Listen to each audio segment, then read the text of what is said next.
There's more on our top story this morning. Two people armed with assault-style rifles opened fire on an office holiday party in San Bernardino, California yesterday. The move left at least 14 people dead, more than a dozen others wounded.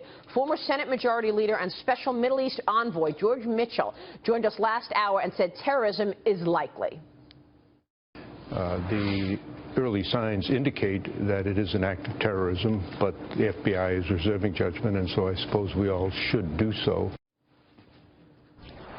Joining me right now is Indiana Senator Sen Coats. Senator, thank you very much for joining us. What's your take on this? Well, I do think George Mitchell is right in terms of we don't exactly know what happened. The FBI is digging into this. We'll be talking about this in the Intelligence Committee today. We've been concerned, very concerned, with the prospects of lone wolves, those that are self-radicalized, those that are getting on social media, linking to ISIS, linking to encrypted sites, watching Homeland and saying, you know, maybe I want to get involved in something like that. So this has become a major issue for us in terms of protecting the American people and keeping us safe. And it becomes ever harder if people self-radicalize. They're looking at social media in terms of how to build a bomb or how to acquire a weapon.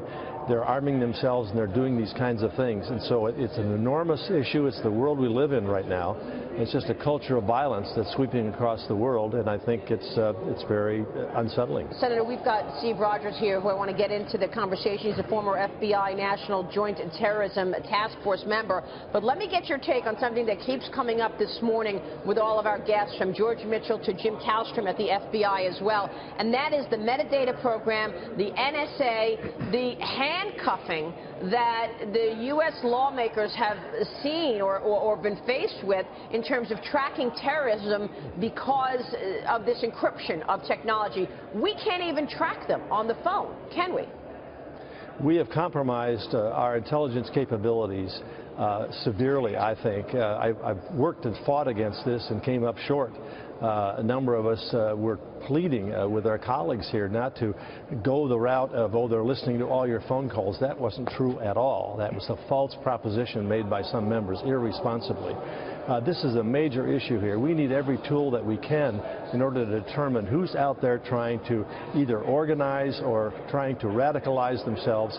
And we need all the tools that we can. We want to and we will respect the privacy of Americans, but we have given up on tools, and I think we have to take a new look at how we try to prevent these things from happening before they happen. Steve Rogers. Senator, there is a tool we need as a former police officer and speaking with police officers all over the country. We need our leaders to send a signal to the local cop that you're backing us, you're watching our back, you're giving us the ability to do our job.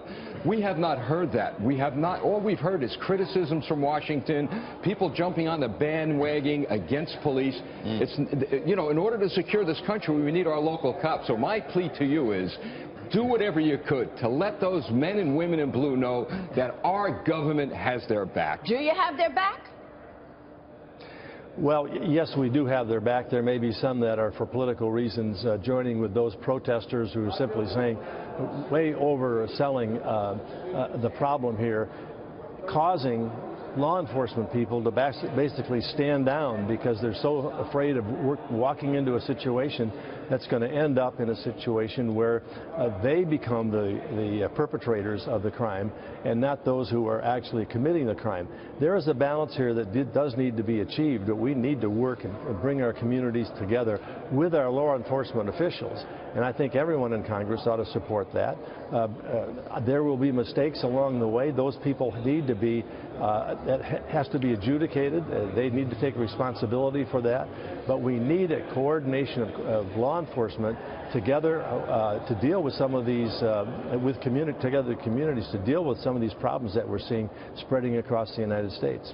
Senator, the law enforcement, yes. How about education? You mentioned Homeland. Again, it won a Golden Globe for a reason, for one of the best. I guess it won the Golden Globe in 2011, 2012 for Best Television Series. I've spent the morning learning that parts of that television series are actually true.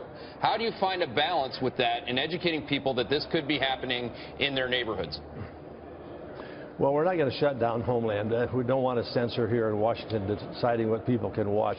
I've watched those shows with great interest.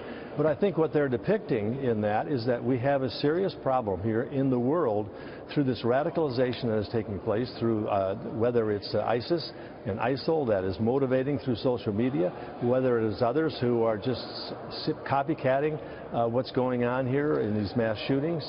I think it's something that there's no silver bullet that's going to solve this problem, but we as a culture, we as a community of people need to start thinking about ways that we can, number one, provide security and protection for our people, and number two, be responsible citizens.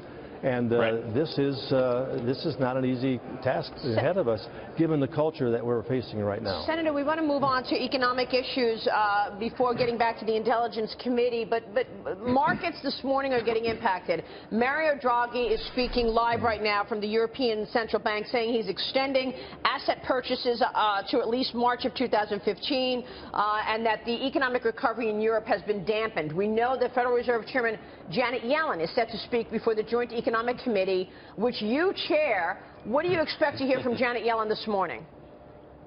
Well, I expect to hear that things that she has already said publicly, and that is that we are moving in a positive direction in terms of interest rates, in terms of the economy, unemployment. We do have to contrast that, though, with what's happening in Europe and what's happening in China and other parts of the world. It seems that they're moving into negative territory. We're moving into positive territory. That affects our currency rates, and obviously these are some of the questions that will be posed to her this morning. I will be posing them if my colleagues won't be.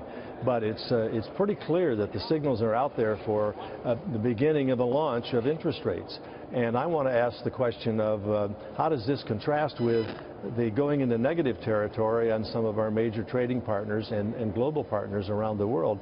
How does this affect the U.S. economy, not just right now in the next 3 months or so, but going forward? Do you expect the U.S. to go into recession next year, Senator? Oh, I wouldn't say that, and I don't think Chair Yellen will say that. We've made some very positive moves here in the United States, but I do want to know what the global impact is going to be. It is a percentage of the total economy here in the United States, okay. Not a majority percentage, but I'm very interested in what her responses will be to this. All right, and Senator, final question here on the mass shooting in California. What specific intelligence are you looking for to learn to find out more about motives and about what went on here in terms of the two suspects? What intelligence do you need now? Well, we need a thorough scrubbing of everything, whatever communications they perhaps have had, what's in maybe in their hard drive. The FBI will be going through all of this. Who have they contacted? What has their lifestyle been? Who have they? What about this trip to Saudi Arabia? Who did he talk with? Where did he go? All this has to be collected, I think, before we can come to a final conclusion. But we've got to scrub this thing thoroughly. And once again, our law enforcement people, the FBI, they're just almost overwhelmed now with the number of threats that exist out here. We do need resources to address this. All right, we will leave it there. Senator, thanks very much for your time this morning. We appreciate it. Thank you.